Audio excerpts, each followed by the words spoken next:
Everyone. Actually, good afternoon, good evening, depending on where you are in the world.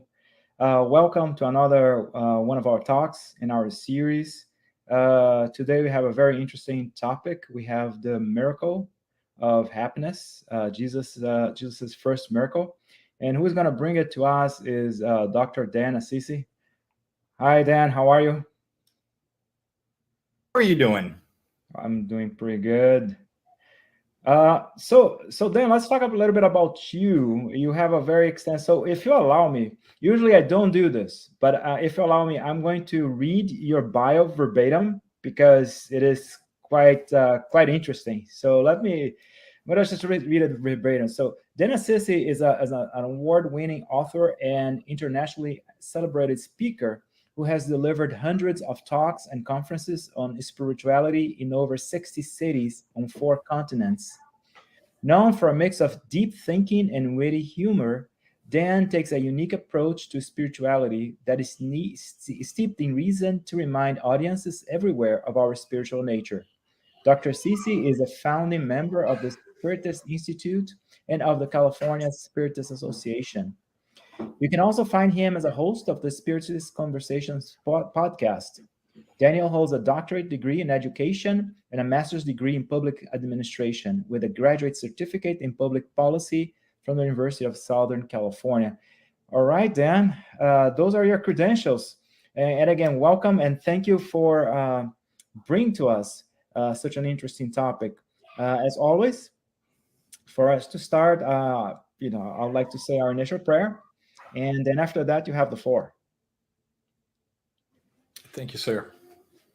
Thank you, Lord, for the opportunity that we have this morning to have such an interesting conversation about Jesus's legacy, about his teachings, especially those that deal with making the best of our circumstances and learning and extracting the best lessons from our experiences. Bless and inspire our lecturer this morning and bless all of us who will be watching it either live or after the fact as a recording speech, so that we can also understand and internalize the best points of the message. May your peace be with us always. So be it. Dr. Sisi, you have the floor. Thank you for your kind words, friend. I really appreciate it.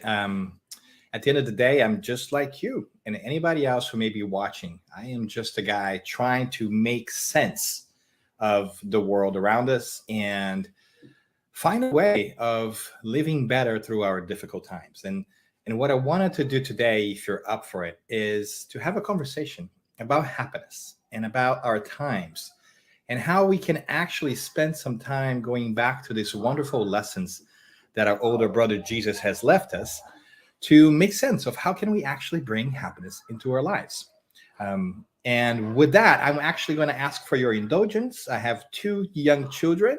It's early here in California, and you might hear them in the background, and they might be the perfect manifestation of what is it to be happy in the morning. So if you hear some squeaks and peeps, and I invite you to feel the joy. I can't control the volume on that one. And thank you for your patience, right? But thank you very much for having me. It is truly, really a blessing to be able to have some time off our schedules to converse a little bit about happiness. We know that we have had very difficult times lately. We know that in the past couple of years, we've been in the thralls of a pandemic. But even before then, we know that we were struggling with racial justice, inequity, political polarization, where we are having trouble talking to each other, and all that fun stuff, which has not actually been very fun at all, right? We know that we have wars on the horizon right now, the Ukraine, we have Yemen, we have economic challenges in different places. We have all these kind of challenges in general, right?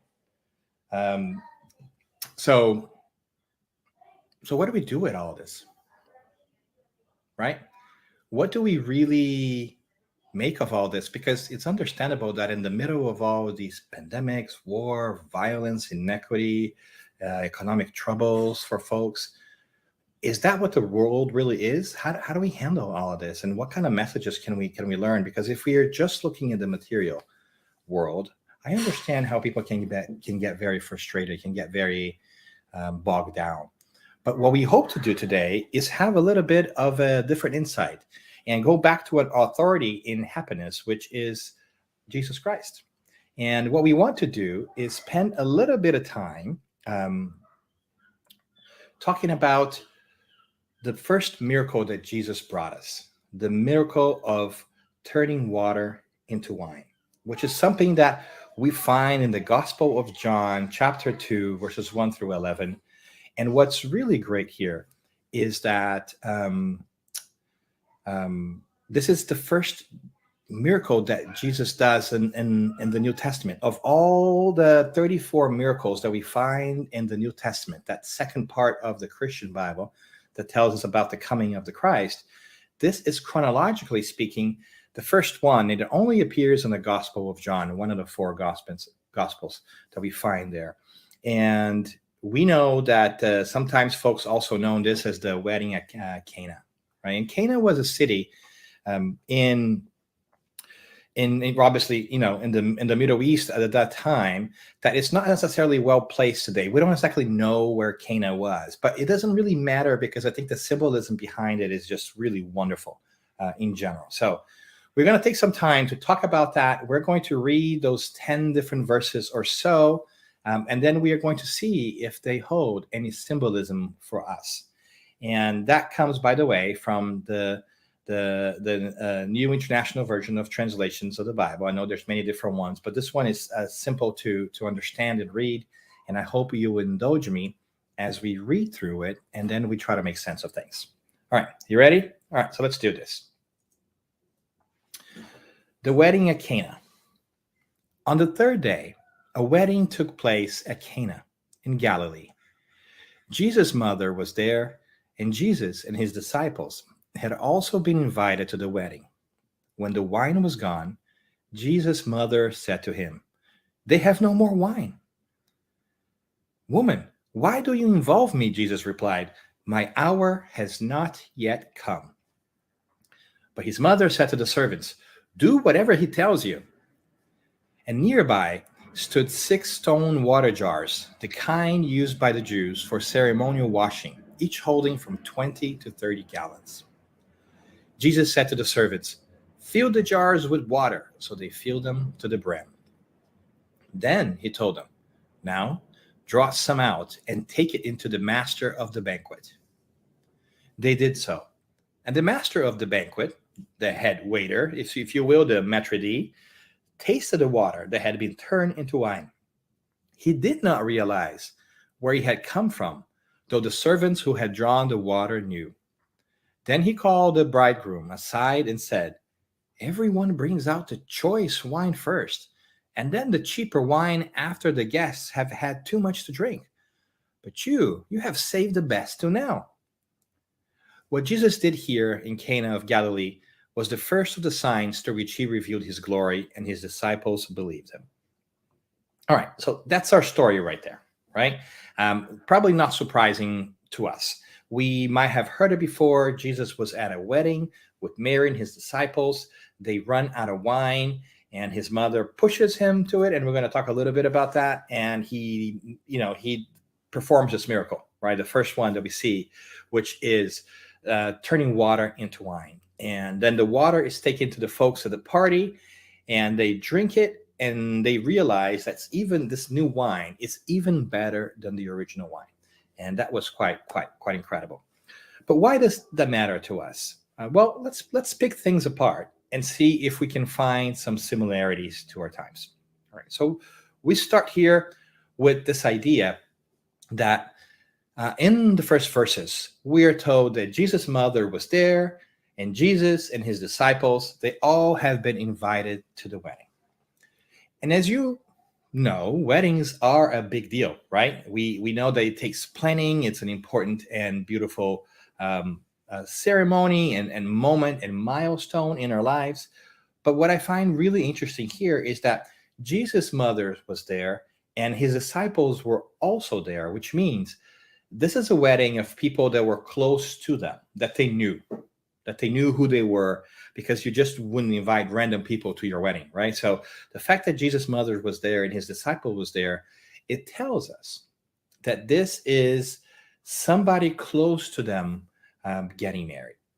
And I think that's a really great piece, because in many different ways, I think this whole miracle begins with setting the stage here that we are all into this wedding. This is the wedding of people who we know. We are close to each other, all of us, right? And a wedding is also an important thing because it's a covenant. It's a binding agreement. It's a dedication that we have to someone else.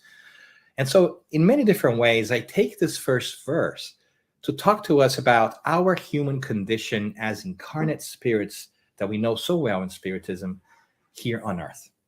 And that is, we are all part of this joyous, momentous occasion to be together with people that we know, to celebrate our connection to each other. Sometimes we forget that, but that's what life in many ways is about, is an invitation for us to celebrate our togetherness, our fact that we're here. And so I love that our story begins right there, saying that this is something that's not foreign, not distant, not far away. This is something that relates to us, you and I, every day as part of our lives. And I love the way that starts. It just brings us in, I think. But what else? What else can we learn from this wonderful little story that we find in the New Testament? Well, what I think is really interesting is that Jesus' mother, Mary, turns to Jesus and says, they have no more wine.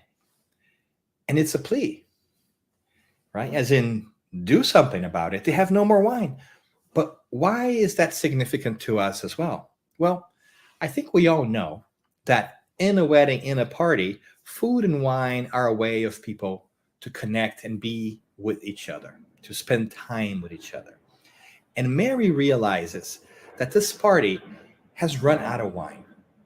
Now, can we agree that that's a good thing? Because here's what I'm thinking. If this was really a raucous party with a lot of people drunk, falling over tables or fighting, when you run out of wine, that's a blessing. You said, run out of wine, everybody home, right? But this was not the case. Because we know it was a wedding of people that knew each other, that were close to them, it must have been a wonderful atmosphere. They were really enjoying themselves. And when the wine was ending, Mary felt sad that that moment wouldn't be prolonged, that moment of joy and togetherness would come to an end, because once you run out of wine and food in a party, generally people leave. And so in the moment is her heart speaking and longing for more and longing for assistance, so that that joy can be preserved. And I think it's a beautiful symbolism for us as well, because what does it mean to have this joy prolonged? What is it that we really should consider? And why has the wine ran out? Well, weddings are very important, right? So you do plan your weddings. It's not that they just didn't think about how many people were going to be there. It's not that they just counted wrong, because they have a whole party. They have a waiter serving the party, right? So it's really a party. So I like to think that the reason why the wine ran out is because they were really enjoying themselves, and maybe they opened their hearts to additional guests and they just didn't have enough. Things were going so well that they didn't have enough. And what I love about this is that in many different ways, it kind of resembles, I think, our lives here too. You know, we've been together in this incarnation. We've been enjoying each other's company, but there are moments in our collective histories, or even on our personal journeys, where we run out of wine. We run out of that fuel of sorts that lets us feel and be happy. Can you relate? I think that the world is in this place where we are running out of wine, where we are struggling now to find the joy and to find that commonality amongst us. We've had a pandemic that sometimes brought the worst of us out. We certainly have wars right now that are definitely not a reflection of who we want to be. We have discrimination everywhere. We are running out of wine. We are forgetting the joy of being human, alive, and being connected to each other. So I think that Mary's plea for more wine is a spiritual plea here, is a request to the heavens, so to speak, to the enlightened spirits, to give us something so that we may continue this joyous party that we are meant to enjoy. And so it's more than about wine. It's about happiness and joy. And that's how it all starts. And that's our point for today, that the first miracle, Jesus' first big doing, was really to remind us, tune back into our joys, our happiness. And so how do we do that? How do we bring that joy, that wine, so to speak, symbolically speaking, into our lives? Well, let's try to make our way here. Woman, why do you involve me? Jesus replied. That's the reply of Jesus. And that's an interesting reply on of itself, right? Because in it, Jesus is saying, but hold on a second. I have nothing to do with this. This is not my doing. This is not my time to show people what I can do. You're asking me for something that I don't really should be engaged. I wasn't planning on getting engaged right now. And it's very important for us to also take a quick pause here and say that the word woman here, it's not derogatory, it's not pejorative, it's just a figure of speech that was used traditionally in the time. Yes, the society of that time was very chauvinist. We all agree with that, right? We all know that. But I think we can also agree that Jesus was very tender and kind and loving to his mother. So don't read anything into the word woman here other than say, hey, but mother, why do you involve me? This is not my time. Because remember, this is being the first miracle. He had not yet done any other kinds of miracles out there. He wasn't really out in the open, so to speak, about all the incredible things that he could do. And that's really interesting because Mary, in her heart, already knew what he could do. She was obviously with him for a very long time, and she raised him. So she knew that there was something special there. Her relationship to Christ told her that even though he had not done public miracles yet, there was something that he could do. So she turned to him, and he said, are you sure? Is that what you really want? Should I interfere here? This wasn't planned. And you know what happens next, right? I think we all do. His mother, very feistily in a very great way, doesn't take a no for an answer. She turns to the servants that were working the party and she says, do whatever he tells you. She is not taking a no for an answer. She is going to run interference for us. She is going to help those people be happy, and she is going to be sure that that takes place. And so when she does that, I think that there is a greater symbolism here that is a beautiful one in many different ways, which is there are people interfering for us, for our happiness, all the time, even when we don't think about it, and even when we don't consider it. And in Spiritism, we have learned that we have spiritual friends and colleagues and parents from this life, from many lives before, and our spiritual benefactors, and they are constantly looking out for us as well and asking for us so that we may be given an opportunity to continue in this life, to move forward. And they don't take a no for an answer. Their plea comes from their heart. So in many different ways, I think the symbolism of Mary turning to Jesus to ask for help with the wine has a lot to do with how we constantly have help from the spiritual world asking on our behalf to God, to Christ, to our benefactors, to give us what we need to continue to have a productive, joyous, and enjoyable existence so that we can learn and grow. That's a fascinating piece, because sometimes I think we forget that there are many people working on our behalf in the spiritual world, helping us out. We feel so lonely. We feel so forgotten sometimes. And I think we all can relate a little bit to that after these years of pandemic, after the challenges of everyday life, and the solitude some of us were feeling even before the pandemic. We are not alone. And we can talk a little bit more about that later on as well. But they are there for us. They are always intervening for us. So I wonder, who is it that in your spiritual life, in this very moment, is directing their love to you? Who is it that is sending you love, asking for help for you? We may not know, but we do know that they are there. The story tells us that even though people who are at the party, and that's us in a way, they don't know what's happening over here on the side, but they do know later that the wine shows up. And that's an important lesson as well. At the risk of spending too much time in different topics, we're going to move on so that you don't get tired of us. After all, we have a miracle to perform here today together, right? Understanding this way of doing things. So his mother said to the servants, do whatever he tells you. And what do we learn here after that? And here's an interesting piece to it as well. This little story tells us that nearby stood 6 stone water jars, the kind used by the Jews for ceremonial washing. Why do we care? Why do we care about the pots and the jars and the buckets? I think there's another symbolism for us here too that's interesting for us to explore in this time of ours.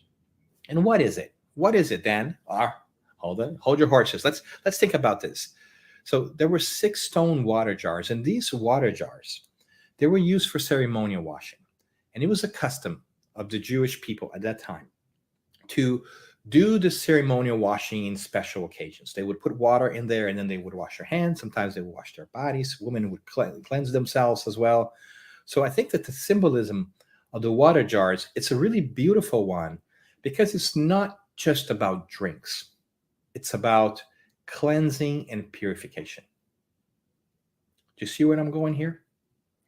The fact that those stone water jars were used for cleansing and purification before, it's also a big sign that this miracle that Jesus is bringing to us, this wine that he's speaking about, that he's going to create, and we don't know yet at this point of the story, it's also about ceremonial washing, but in a different way than we think about before. So this wine that Jesus is bringing to us is not a wine for splashing outside of yourself, for cleansing, materially speaking. This wine that he's going to produce in these incredibly large stone water jars, there's 20, 30 gallons a piece, right? So we're talking about a lot of wine here for a party. It's meant to be consumed internally. So this wine is going to come inside of us. And I wonder if this happiness that we're talking about, this miracle that we are referring to, is not one of happiness for the outside world. It's not about us being happy with the cars we have, the homes we have, the clothes we have. It's not us getting stuff. It's about getting the nourishment to change our souls, to change our habits, our attitudes, the way we go about the world. Drinking this wine is about changing ourselves. At the end of the day, I like saying this because I think it's so true. The stories that we find in the Bible, in the New Testament, are all about change. And that's why I like to call it the book of change. I like to call the New Testament the book of change, because it's all about changing yourselves.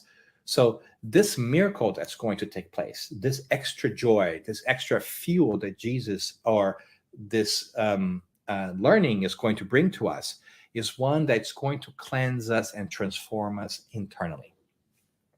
That is actually profound in its own way. And let's be clear here too, friends.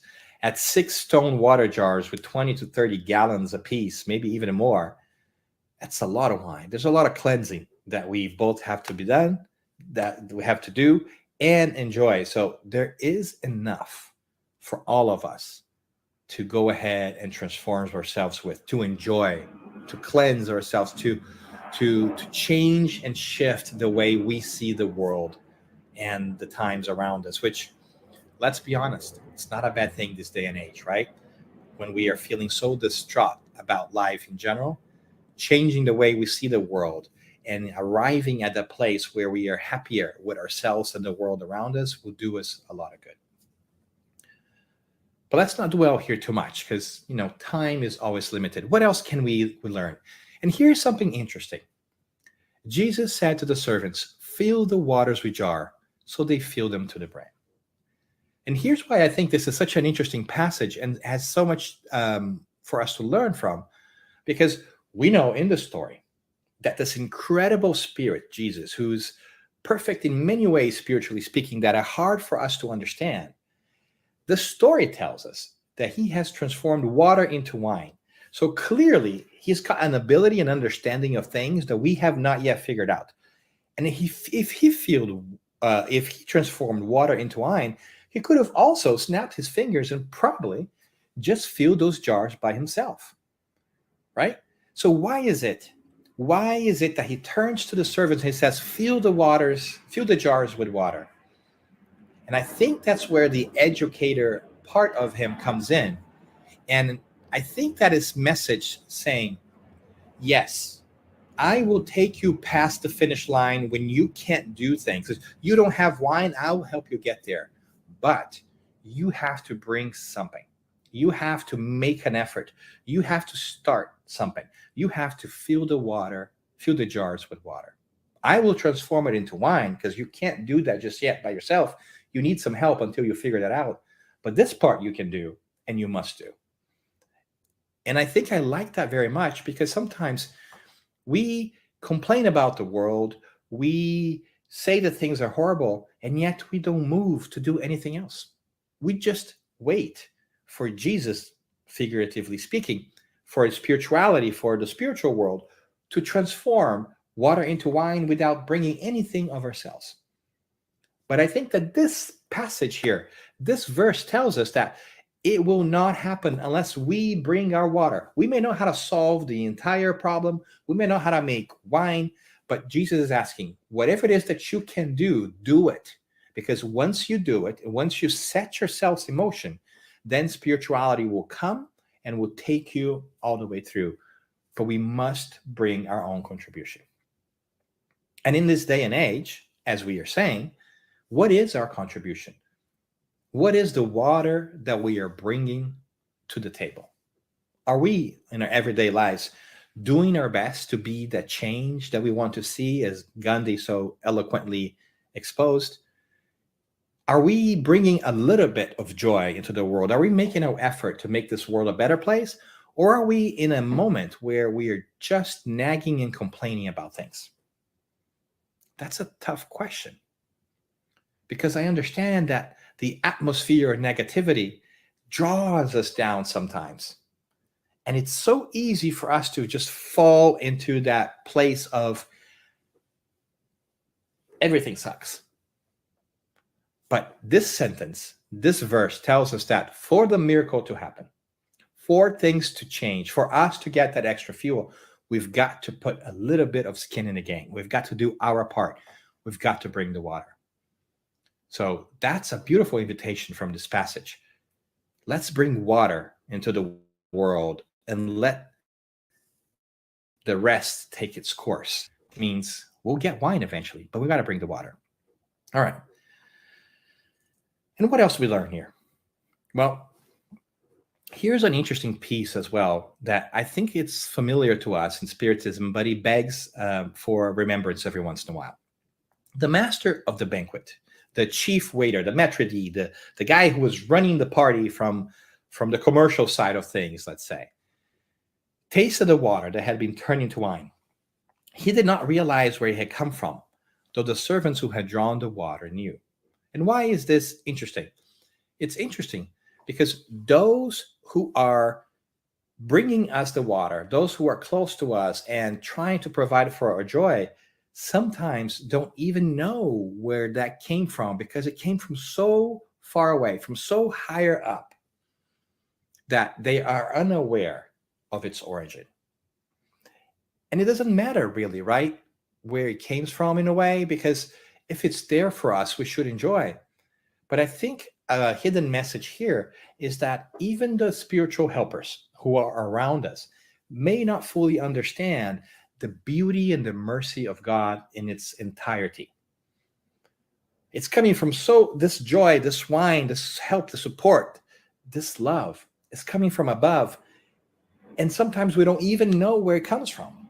We're not even aware that there is this large number of people working in our favor, working towards us.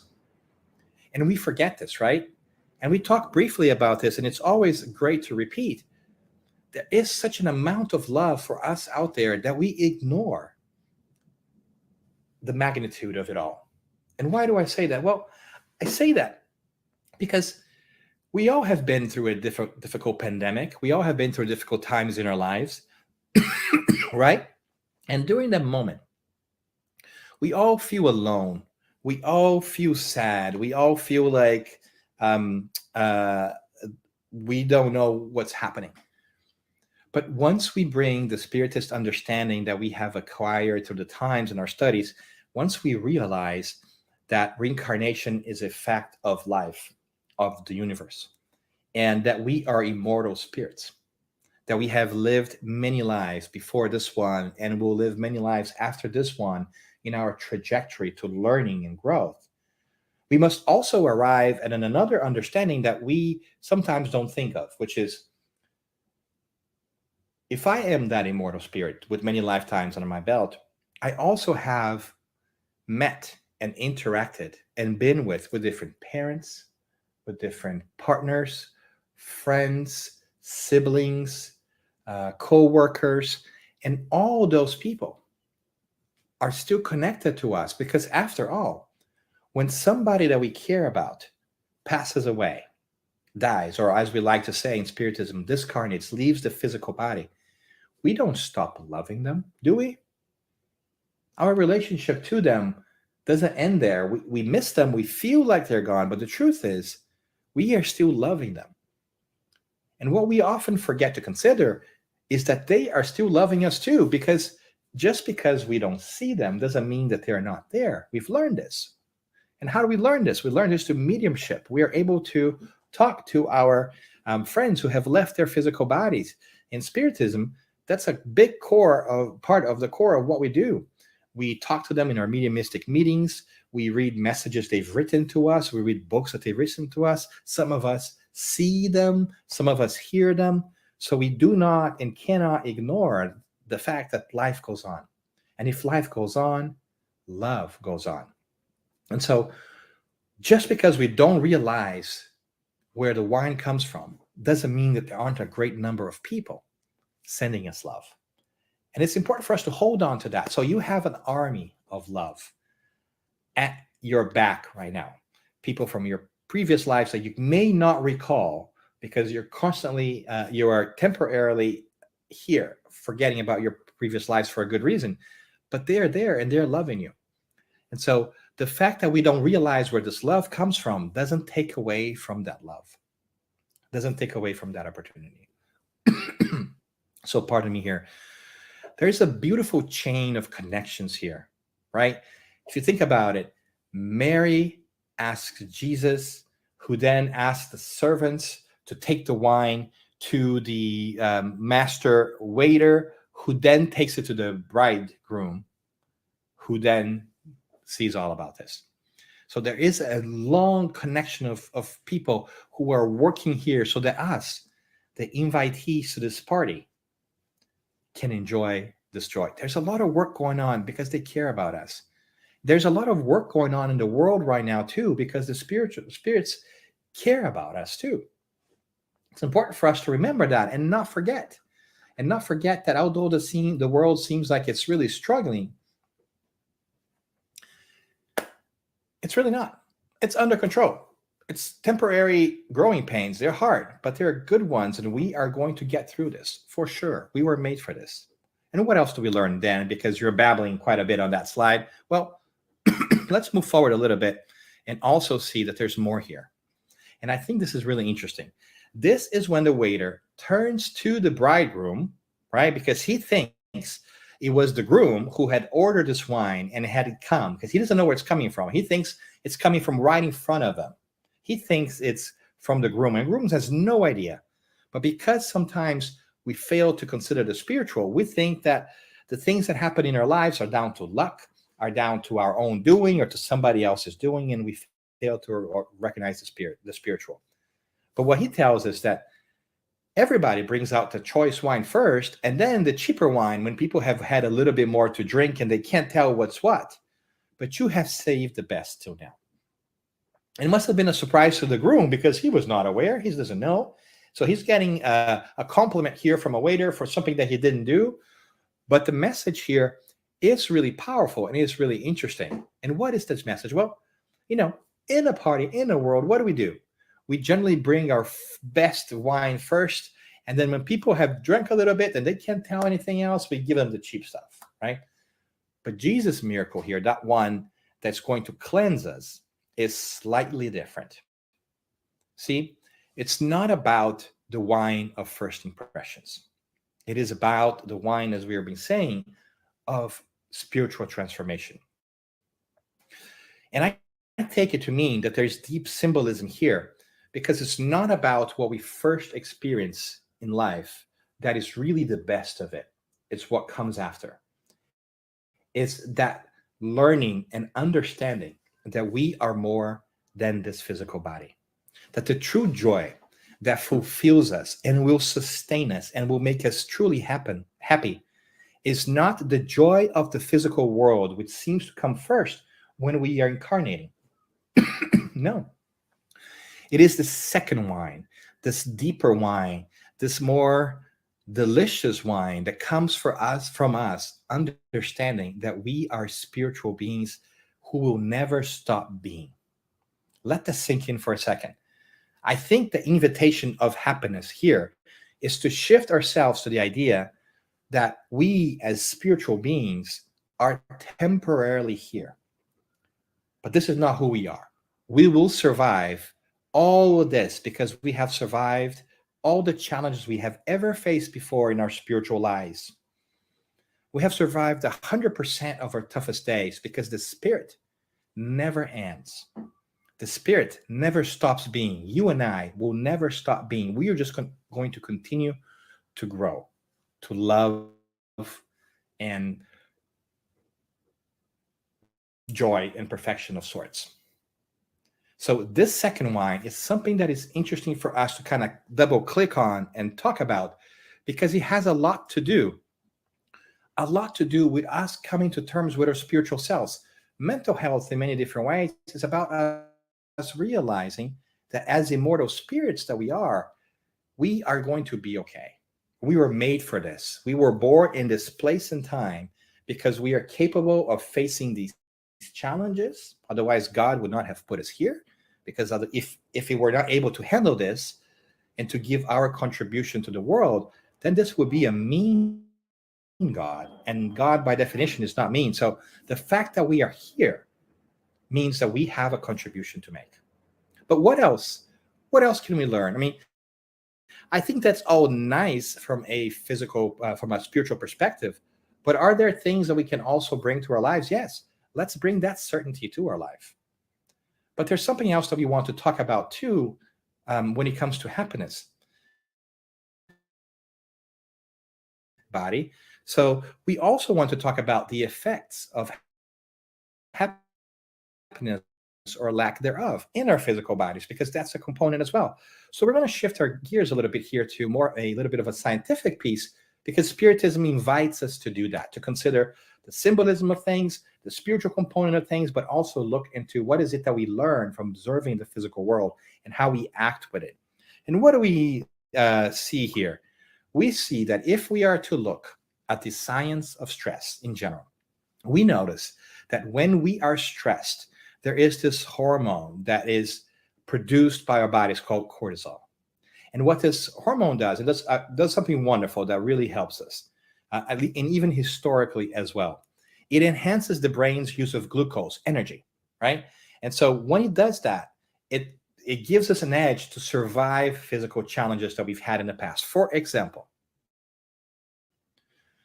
imagine that you are walking in the middle of a wood, and all of a sudden a tiger jumps out in front of you. And all of a sudden, you are scared for your life, right? And in that moment, your body starts to produce cortisol. And cortisol then makes the brain be able to use more energy and glucose to figure out how you're going to deal with that problem.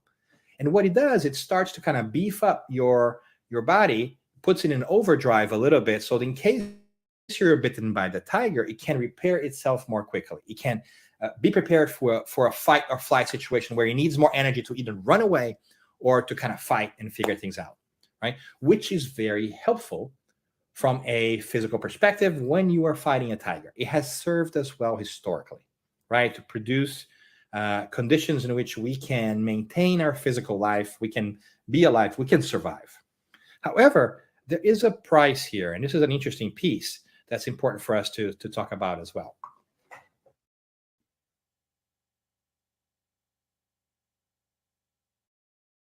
What it also does is that it curbs functions that are not important to anything else. So in that moment, when you are facing that tiger, nothing else around you registers, right? You don't remember the path that you were walking down in. You don't remember the beautiful flowers you've just seen, the butterfly that was, beautifully floating around, the wonderful blue skies, or the pond that you saw about a mile back. All that goes away from your perspective. All that goes away from your mind in that moment, because you just have to focus in that thing that's in front of you, that challenge. And the world has kind of been doing that to us, hasn't it? If we overdo this, if we are constantly stressed, if we're constantly worried about things, it takes a toll on us. We are unable to see the big picture. We focus just on the suffering and pain. So it's no surprise that when we read the newspaper, our attention is grabbed by COVID challenges, war challenges, and things are going wrong. It's our bodies are helping us focus on those challenges, because they don't recognize that these are not physical challenges anymore, right? They don't recognize that these challenges are not going to kill you in the moment. It's just a stress process that's building up.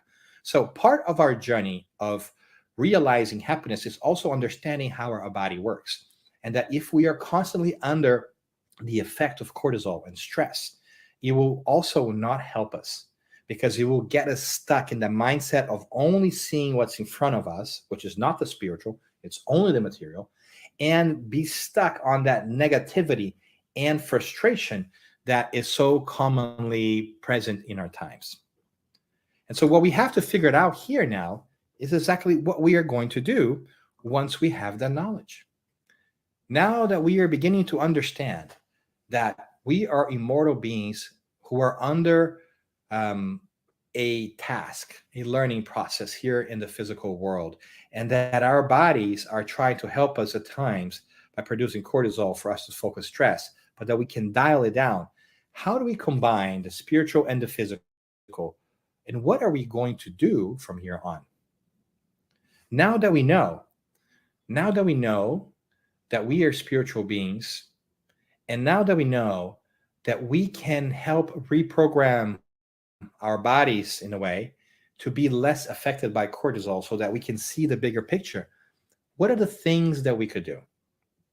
And I think that's the key question, because we forget that we are immortal spirits. Imagine if we had a chance every morning for a minute or so, or maybe 30 seconds, just to recall that we are immortal spirits temporarily vesting a physical body for the purpose of growing and learning, and that God has put us here because we have something to learn and something to give, and that everything that we face is going to be figured out in one way or another because there is a God, and that our role is to bring something to this, to bring our water, so to speak, and to help that joy continue.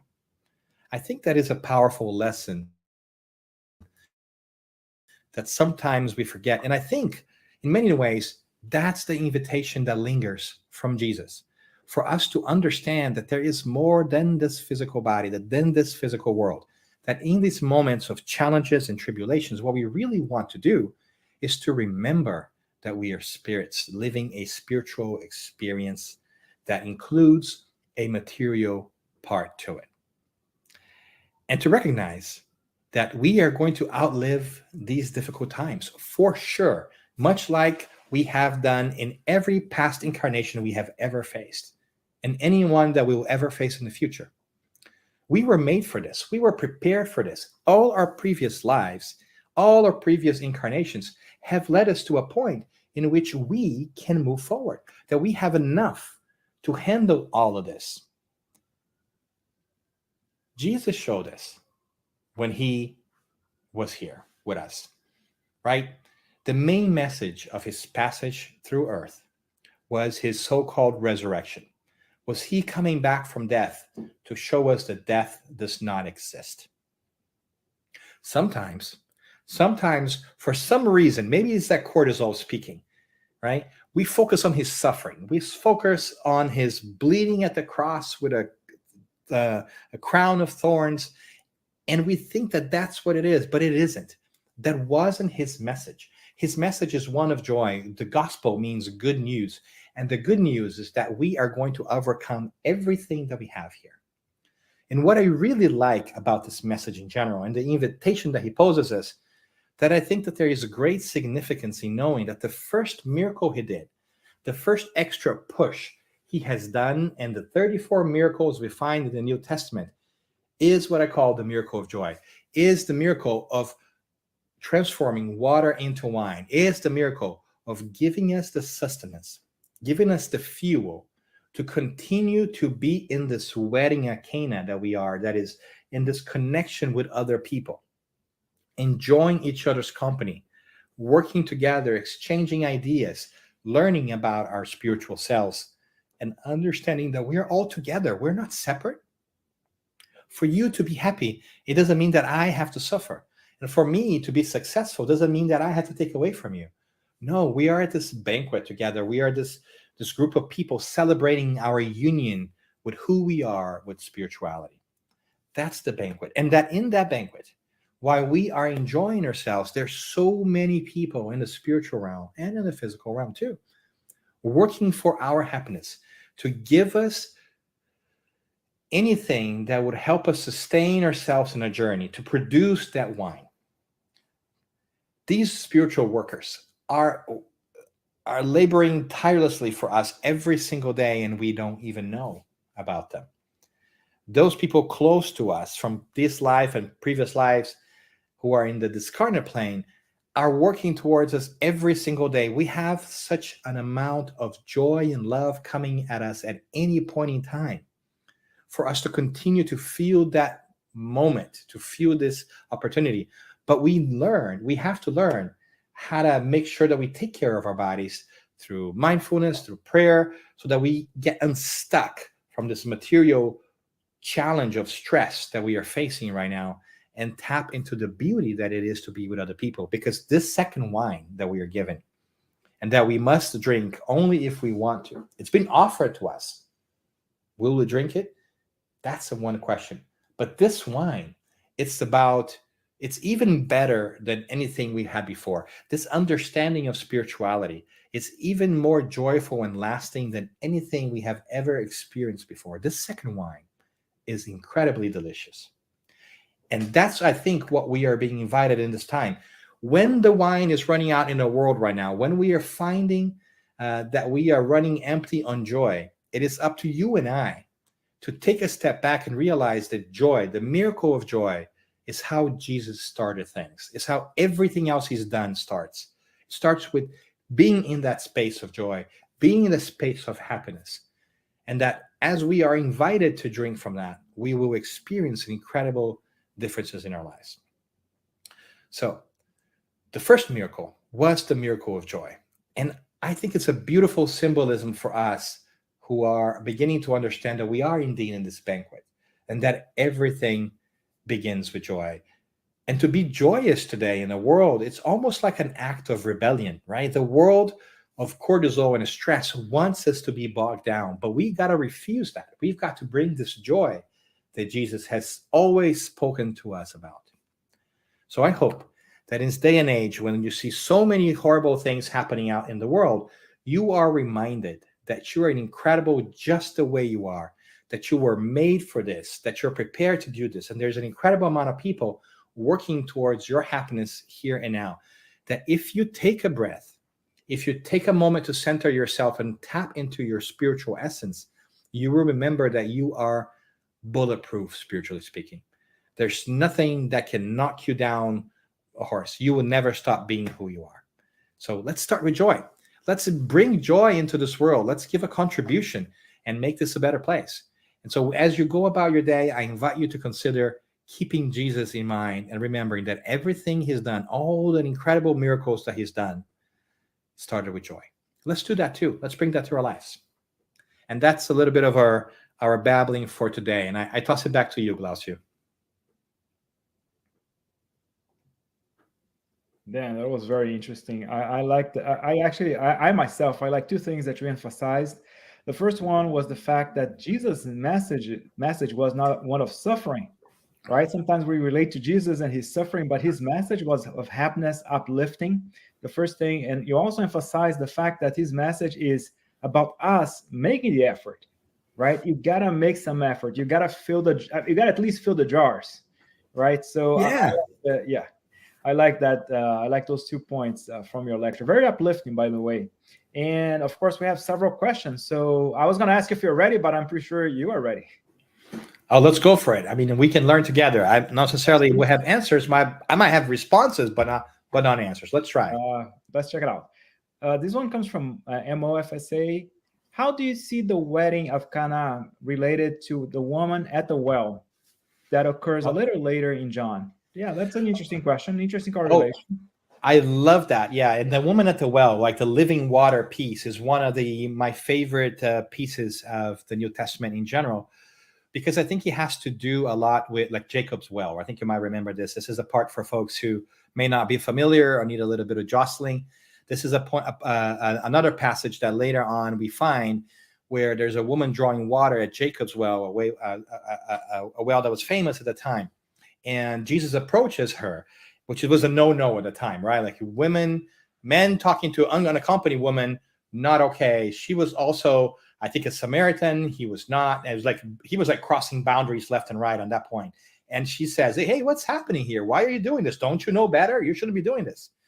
And then he tells her, hey, woman, if you know who I was or who I am, you will ask me for water, because that water that I give you will like quench your thirst forever. I think it has everything to do with that, because if there's nothing else, Jesus was consistent in his message, because his message was about what really matters. And I think that the wine that he is offering here and the water that he offered to the woman at the well there, and the invitation that lingers to all of us, is exactly that. Once we pay attention in the teachings that he brings, and that's not his teachings as in that he owns it, he copyrights it. That's not what we're talking about. We're talking about he is a messenger of truth and from a divine perspective. And once we begin to drink from that source, God, whatever you want to call it, and we realize that we are spiritual beings, that fulfills us, because that can never be taken away from us. Our homes, our houses, our jobs, our status, our money, all that's going to go. But the certainty that we are loved beyond our own recognition and our ability to fathom at this point in time, and that we are going to live forever because we are loved so much, and that's how we were created, and that we are fated to happiness. It's something that should uplift us and should keep us going. And I think that has a total alignment with these stories that Jesus tells us have total alignment, right? Both the first miracle that we talked about, water into wine, and the woman at the well is an invitation to all of us. And what I really like about the woman at the well too, is that Jesus was going to whoever was there, right? So the woman, like he was breaking boundaries to get there. And here he was also breaking his own planning and saying, I shouldn't be doing miracles just yet, but because Mary interceded for us, she pleaded with so much love, he went for it and he did it, right? So there's help for us in any place we go, in any time and age, and the message is the same. Pay attention to things that are permanent, which, a matter of fact, it's also the message of the Buddha, right? Because the Buddha said that suffering comes from attachment to impermanent things. And what is impermanent? Now we know even better with Spiritism. Impermanent is the physical world. Everything around us is impermanent. The books behind me, the chairs behind me, they're going to fade. They're going to go away. This physical body is going to go away. It's all impermanent. But what is permanent, and Jesus said it so well, is the treasures in heaven. Our habits, our minds, our virtues, those are permanent things. So I think everything is beautifully connected. And, everything that rises must connect, right? It's a beautiful thing. Yes, indeed. Thank you. And you mentioned adaptation, right? So that's also a very interesting point in Jesus' message. Being adaptive, not being attached to the norm. More interesting questions coming up. This one came from the U.S. Spiritist Federation. How can we find the balance between being aware of what's happening around us and being stressed all the time?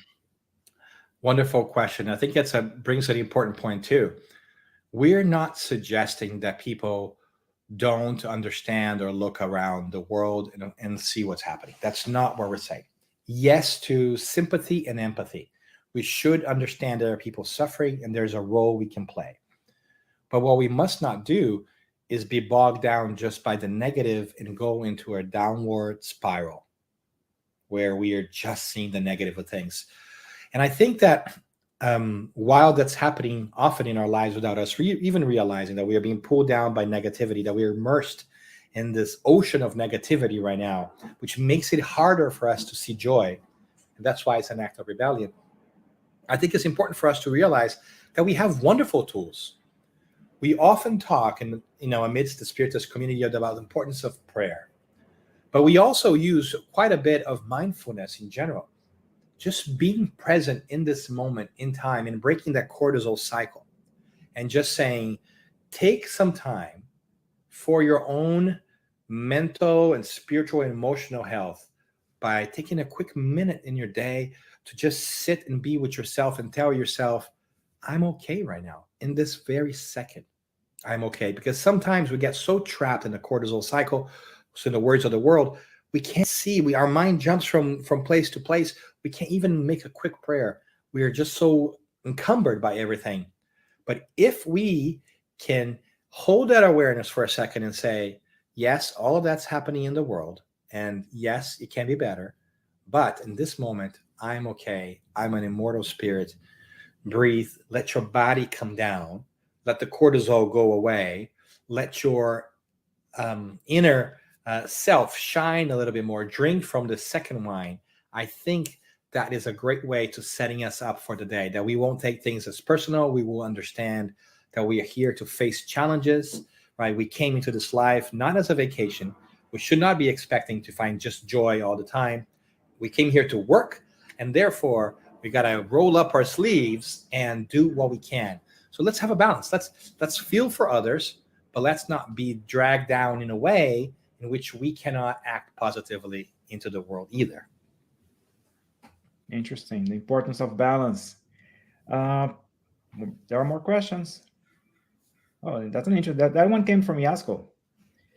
Hi, Dan. Great interpretation of this event. Although at first Jesus did not show his intentions to attend his mother's pleading, his mother understood otherwise and acted as if she knew Jesus would change his mind. It seems like the son needing his mother's approval to start his journey. Don't we also need from the ones we trust to love us a little push to start a challenging project, making difficult life decisions, etc.? Hi, Yasko. Always great to see you and hear from you. I love your input and your perspectives. I do think that Jesus is slightly different, right? He's such an incredible psychological and spiritual level. I do think that he challenged her at that point in time to see how much she really wanted it, right? And I think that's something that we see him doing in the New Testament in general. Whenever somebody comes to him he, as a great educator, really asked them, what do you want from me? What do you want? Right? He really is challenging to say, be clear about what you want and how you want it. Because sometimes we ask for things that we don't really want, right? So I think that was his way of saying, woman, why are you asking me now? You know that this part it's not up to me, right? But at the same time, I think Yasko's point is really good. This miracle of turning water into wine is the miracle of Mary asking Jesus and saying, no, I really want this. As a matter of fact, you don't have a choice. You got to do this. I know you. I'm your mother, right? And so I think that there's a lot of it there for us to unpack too, symbolically speaking. And I agree. I think that sometimes we do need a little push. And I think that sometimes we also need to listen to others and redirect, right? And make these adjustments. And these are adjustments of love. It's interesting. Right? Sometimes when people come to us, they give us the push. They're caring for us. So yes to all of that, Yasko. Yes to making sure that we are hearing other people's opinions and pushing us. But that also we are very clear about what is it that we want. That we do that soul searching and are sure that what we really want is that what we are really going to do. Yeah, it's interesting, Dan, that Mary did show a certain leadership, and I'll say certain assertiveness in her actions as well, and that was very important. Oh yeah, not certain, like total, right? Total. Like I mean, she sure, says, like, yeah, he goes like, woman, this is not my time. You sure you really want to do it? Like, basically, right? Said, yeah, you're right. She said, are you sure about that? Yeah, and she doesn't even respond to him, right? She turns to the servants and says, you guys do what he tells you. Like, he is going to do this, right? And the reason why she seems to act bossy, which she's not bossy, is because she knows him. She knows what he is about love and helping others, right? It's Mary, right? She's known him for all. Like, there is no person at that point in time that knows him better on this earth than her. And she knows what he's about. And she knows that her request is aligned with his essence and his mission. She is not asking for herself. And that's a beautiful thing, right? She's not asking, give me more wine. She says, they have run out of wine. Like, do something for them. It's a beautiful request that touches our heart, reminding that our spiritual friends who are way more enlightened than we are, such as Mary, they are touched by our condition and they are running interference on our lives by asking for the higher powers to make things better for us. And I think there's nothing more beautiful than somebody asking and giving of themselves to others. Right? It's just a beautiful thing. And in that purpose, knowing that she was fully aligned, she knew that he would not refuse her. And he knew what was coming, right? But still, even with his mother, right, he has to make sure that the intentions are clear, and which is a great thing for us. Very interesting. Very interesting comment. Additional comments, by the way. We have more. What did you say of those who use the miracle passage to justify the use of alcohol? That's an interesting. Yeah. What is there to say? What is there to say, right? Like, I think people will bend things to fit their perspectives. I have heard people say that alcohol is a bad thing and you should never touch it. And I have seen people say, oh, Jesus drank alcohol. Why not, right? People will use whatever it is that floats their boats. I think what we see here is that happiness and alcohol in general is an okay thing when it is taken responsibly, when it brings joy to our lives. But clearly it was a special moment, right? We don't see them drinking every day. We don't see people falling off their tables or fighting. So it's not so much about the thing itself, it's how one chooses to make use of it. In this particular case, Jesus used the example of wine to symbolize this transformation in this life. And we have to remember too, the wine is sometimes closely attached to life, right? The blood, color of blood and so forth. There is a bigger symbolism of Jesus giving us life through that second wine. And I think that we didn't talk about this for the fear of making it too long. But what's really wonderful about wine too is that wine takes time to ferment and to come to itself. And I think that spiritual wisdom, This transformation that we ought to do is not something that happens like this. It's something that takes time to go from water plus grapes, right? Or grapes to wine. It's just that Jesus helps us speed it up by transforming water immediately into wine. But we are not capable of doing that. We're not capable of doing that jump yet. We have to let the wine ferment so that we can produce wine. So there's a time factor for us there that's no longer present for Jesus, because he's done this, he's gone through that, he knows how that works, but we are still struggling. But from the alcohol perspective, we can't change people's minds. People are going to see what they want to see. If that's what they want to see, that's what they're going to see. And we're going to have to be okay with that. What they do with their lives, it's going to be up to them. But I think what I take away from this passage is that, there are moments for happiness. There are moments in which we can enjoy that peace without going overboard, without harming anybody else. Interesting perspective. From the U.S. Spiritist Federation, miracles are a notion that have been with humanity forever. Spiritism brings us the idea that miracles do not exist. It's just a fact that we still cannot explain. Many people still struggle with this idea. Can you discuss? Yes, miracles are a beautiful word in and of themselves, right? I think that there is a certain mystical aspect to miracles that speak to people. I think that during our everyday lives, sometimes we feel so lonely and feels like things are not great, that we want to believe in these special things that we call miracles, right? We want to believe that there's a magic in the world, that there is something out of the ordinary. But I think that the more we study the physical and the spiritual world, we learn that there are constant learning going on, right? That there is a constant progression of understanding. And what looks like a miracle today for us may not look like a miracle tomorrow, right? If you take, for instance, like penicillin and the medicine that we have today, if we took the medicine back 500 years, it would be the greatest of miracles. Anesthesia, imagine how has it changed the world. Miraculous, right? And so I think that we come to understand that because we're always growing, always progressing, what seems like a miracle to us is just something that we have not yet fully understand the science and its overall purpose and mechanism. But Jesus, who is ahead of us, not only morally, but intellectually and scientifically, understands these things and knows how to manipulate the elements to make things happen, right? So, and he said to us also in a different part, all that I have done, you too will do. You are God's, right? So it seems to us at this point in time that he's so far away from us. It seems like almost like he's godlike. And I think that's why sometimes people think that Jesus is God, right? Because it's so far from our everyday life that we cannot fathom how he does that. But our take in Spiritism is that miracles are just a special manipulation of things that we haven't learned about yet, but that we will in time, because nothing will remain hidden forever, right?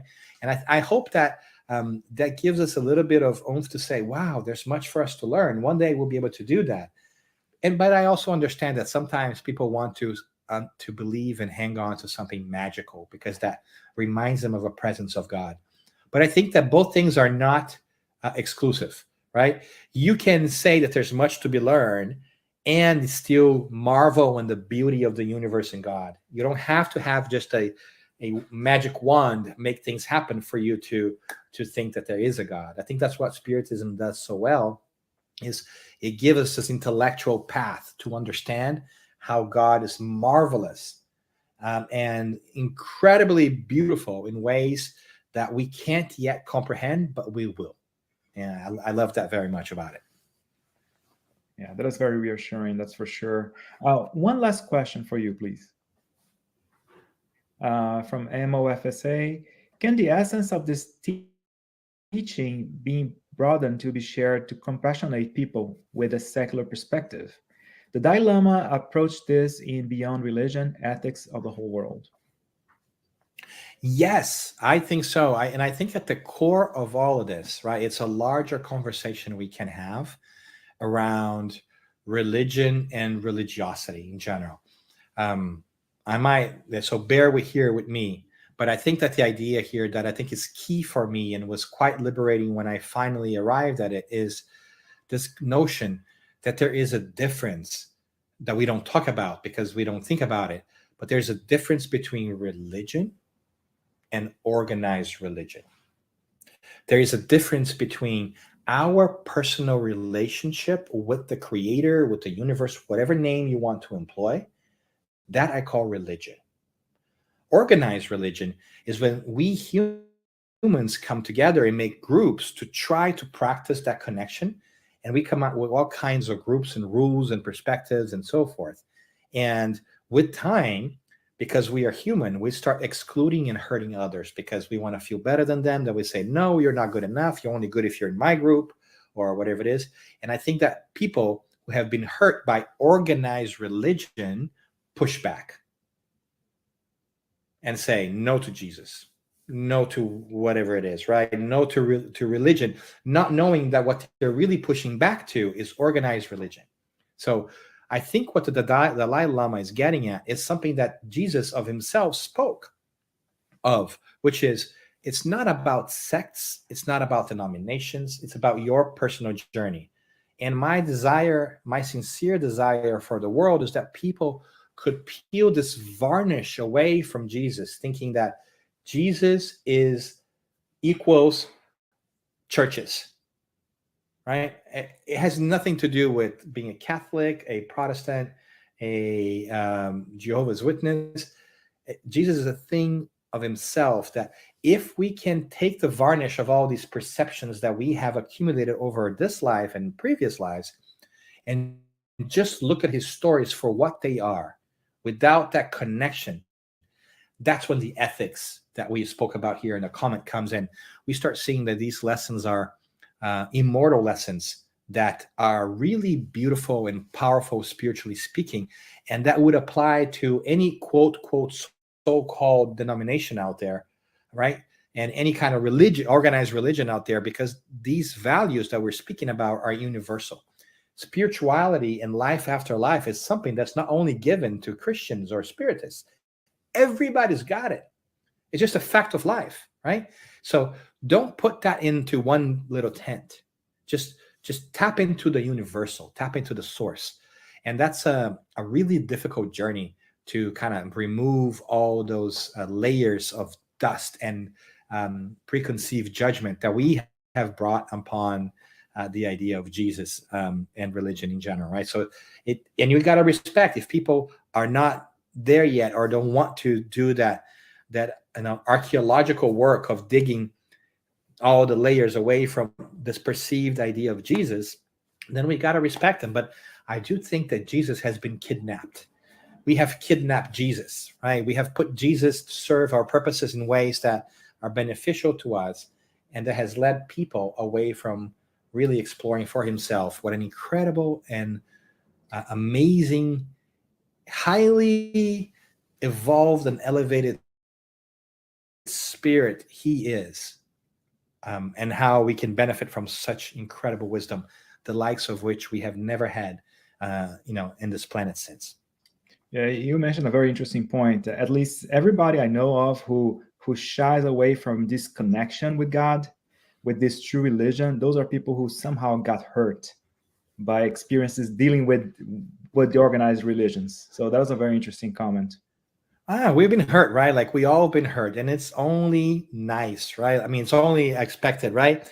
We know that when we are hurt by somebody, sometimes we make judgments about that person, what kind of person they are, what kind of country they came from, race that they are currently in, religion that they have. We make these pieces because we were hurt by those people and say all the people that blank are bad, right?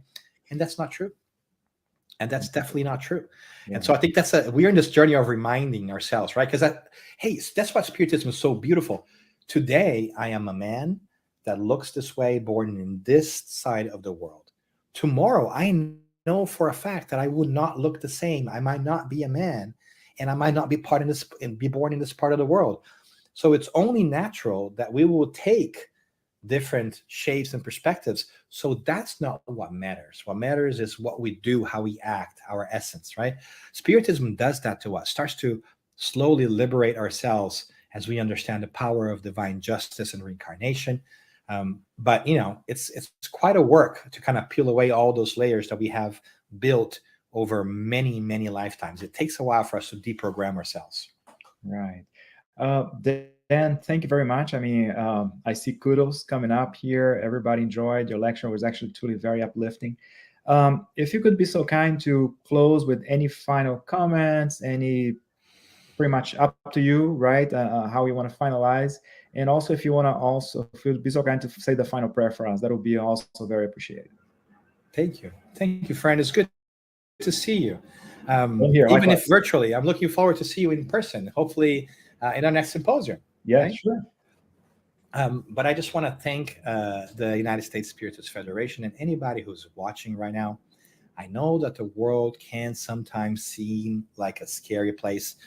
And I understand that people are really frustrated, sad, feeling like they don't have a purpose, and that things and times are rough. And that is true. All of that is true. The times are rough, and sometimes we can feel that way. But what I also want to hope that we can collectively remind each other of is that there is a joy to be had in the world. So much so that the first great doing or interference that Jesus ran on us was to remind us of the importance of transforming the water into wine, transforming what we've got every day, water, into something that takes time and cultivation, wine. And that comes through joy. So I really hope that we can ask for continued assistance from our mentors in the form of our thoughts or actions, that we may find the fuel necessary to continue to move forward in a joyous way, that we may be reminded of the importance of smiling, of being grateful for the many workers who help us on a daily basis, and to bringing our own contribution to this world, bringing our own water. Because when we do, when we bring what we can, spirituality transforms that into something magical. But it all starts with us. And so we ask the spiritual benefactors who are always with us to inspire us, to remind us that we are here for a purpose, that we can and will survive all of this. And in the process of doing that, that we can be kind to each other, that we can be joyful, that we can celebrate good things, even in the world that is suffering and in pain.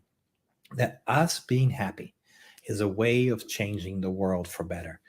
So we hope that we may continue to have a chance to do that, whether we are separate physically, whether we are enjoying each other's company, because we know that at the end of the day, we are an incredible big family. Join at this banquet, at this wedding of Cana in the universe, where we are celebrating the fact that we are just going to be okay. And in this moment, we are.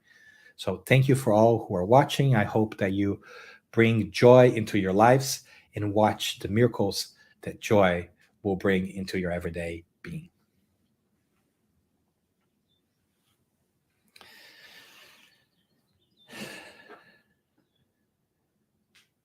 Announcement here. So we continue with our course, Initiation to Spiritism. Tomorrow we will have lesson, tomorrow at 10 a.m. Eastern Time.